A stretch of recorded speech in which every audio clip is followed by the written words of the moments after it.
to do it all then tonight, didn't you? Very good, sir. On your crescent kick, try turning your hips first, and that'll help get the crescent kick wider. If I want a crescent kick in the head, he's taller than I am, actually. His shoulder's in the way. So it doesn't just have to be a high kick, it has to be a wide kick. Otherwise my foot will get stuck here. So if I turn my hips like that, then I can get my leg up and over enough to strike the head like that. Side kick, work on chambering. I don't know if you were here when I was talking about chambering kicks. I think you walked in right after that. Yeah. So that's another way. We just kind of practice half kicks sometimes. So you just practice one, like that. Do that a bunch of times. Try to get that knee into your chest.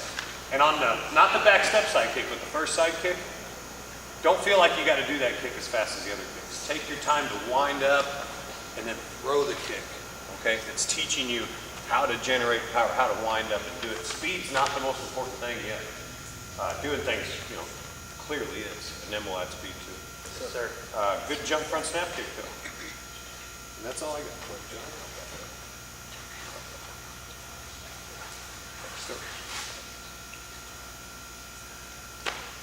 So how was it? It was great. Good. So you got to take out a bad hand or something. Yeah. Yeah, we were talking about that. Oh, this here? Congratulations.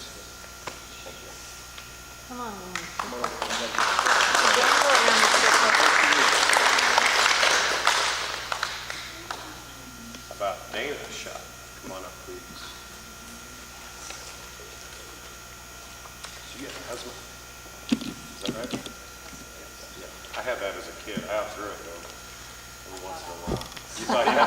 Well, you know what? The only time since I was a child where I ever felt it coming on, I was exercising, but I was Good nervous. job, huh? I don't know if the doctors say the same thing, but I think that had something to do with it. But you did fine. You made it through. You didn't look like you got, for a second they were kind of getting worried, but you pushed through it and you looked real good.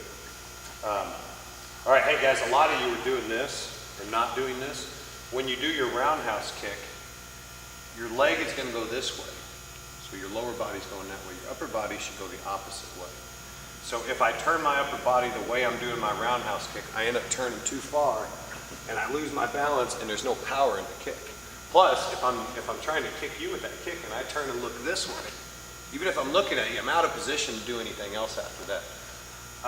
So I want to bring my upper body back this way and my lower body that way. So I want to go like this. So what I tell people is use your elbow. It'll feel like you're pulling your elbow back as you throw that roundhouse kick. You're going to have to learn fighting pattern 2 at yellow belt level, which is roundhouse, double punch roundhouse. So if I do a roundhouse and I over rotate, I have to come all the way back here to do my punch, but you could have hit me by then. So I want to be able to look straight at you, throw the roundhouse kick, and then come right here with the punches, and then so my body's kind of facing my opponent the whole time, so I can flow from one kick right into a punch into another punch. So a good exercise there is just like take your leg and just go 2, 3. You know, just kind of not a full power kick, but just kind of relax and try to feel your upper body power in the kick.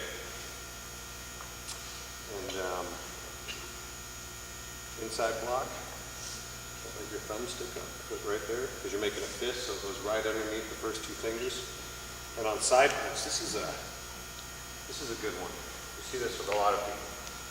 When I go to do my side punch, I start to step and this hand moves. And then when I get there, I only have one arm left to punch with. So what I would like to see you do is leave this punch here. So as I step forward, this doesn't move. My body kind of comes closer to it.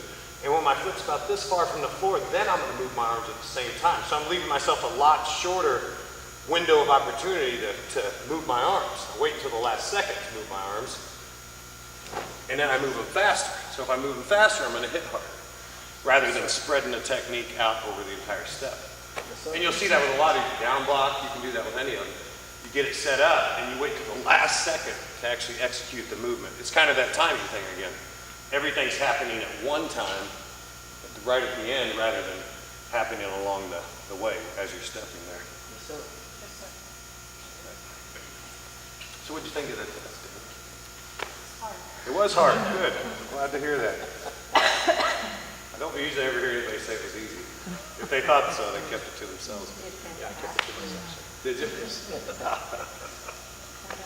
Well, I'm glad it was hard. I mean that in the nicest way, because I've done it. You know, I remember being a white belt, and if it was easy, you wouldn't get as much out of it. If it was easy, everybody would be.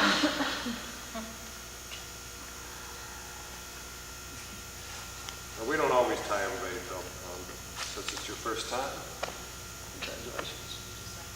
Very good job.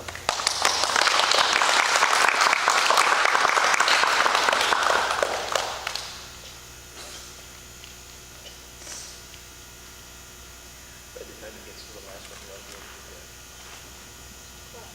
Put the date on. Christy Myers. Yes, sir. Good, Christy. Get it? On your yin yang motion.